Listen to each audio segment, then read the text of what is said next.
Y le doy la bienvenida al doctor Rogelio Rodríguez Garduño, investigador y catedrático de la Facultad de Derecho de la Universidad Nacional Autónoma de México, quien viene justamente para analizar juntos con usted este tema tan importante, la separación de las familias, el tema de los derechos humanos. Doctor, qué gusto verte otra vez como Jorge, siempre. un gusto. Bienvenido. Oye, una pregunta. Por un lado decreta y dice Donald Trump, no separan más familias, pero por otra parte les da una bofetada a la Organización de las Naciones Unidas y se levanta de la mesa de los derechos humanos. ¿Cuál es tu perspectiva en este sentido? Una absoluta incongruencia, Jorge. Buenas tardes al auditorio.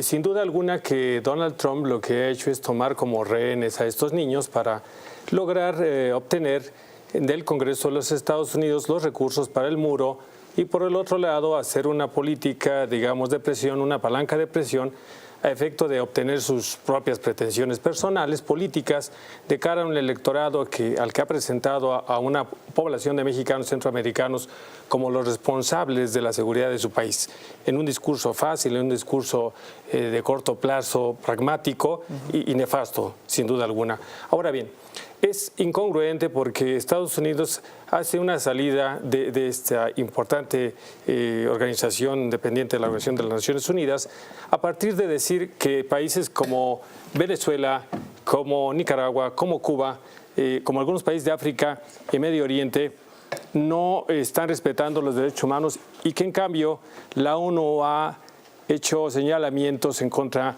de Israel, que es uno de sus aliados fundamentales. Pero por otro lado, en ese momento, concomitantemente, está Estados Unidos realizando unas mayores violaciones históricas recientes, que es la separación de estos niños de sus familias, por meses, por semanas, etcétera. ¿Qué le va a costar, doctor? ¿Qué le va a costar precisamente a la administración norteamericana? Más allá de pensar en una reelección, hoy en día la Suprema Corte de Justicia, hoy en día el Estado de Nueva York dijo que va a demandar a la autoridad federal. Bueno, lo que ha sucedido representan detenciones arbitrarias e ilegales bajo el régimen norteamericano. El hecho sucede en Estados Unidos. Estamos entonces hablando de que estamos bajo la Constitución de Norteamérica. La Constitución norteamericana no distingue por razón de edad, por razón de cultura, por razón de nacionalidad la protección. Luego, las detenciones arbitrarias y las torturas realizadas, cometidas en contra de estos niños, tanto físicas como psicológicas, las privaciones ilegales de la libertad, son una causa que puede llegar a los tribunales, a las cortes norteamericanas. Doctor, vemos que son situaciones crueles, de verdad muy complicadas, pero ¿pueden encajar en el concepto de tortura?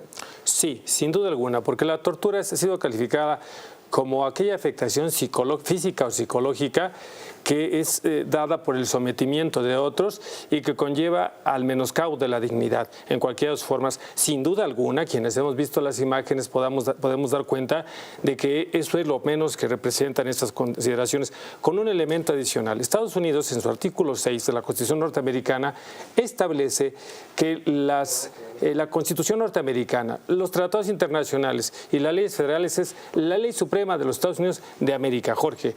Y en esta condición, Estados Unidos es parte de la Convención Internacional para prevenir cualquier forma de tortura o tratamientos inhumanos.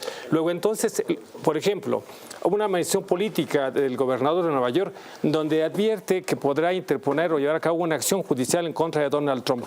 No es per se en contra de Donald Trump, aunque lo involucraría, sino en contra indudablemente de la medida.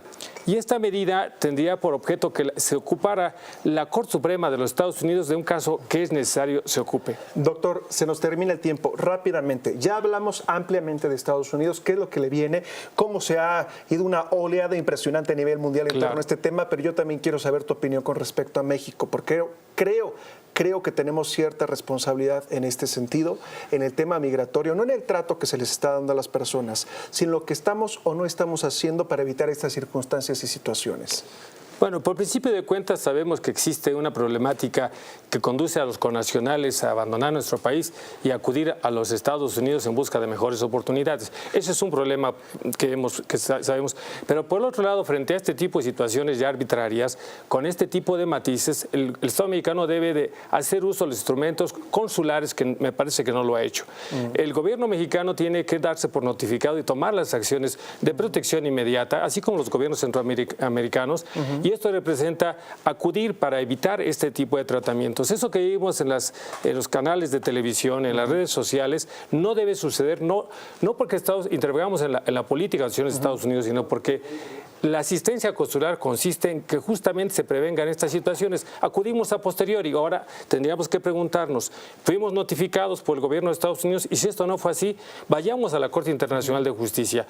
Pero me parece, haciendo una crítica razonable y sana a la notable política exterior mexicana, que en este caso no lo realizamos.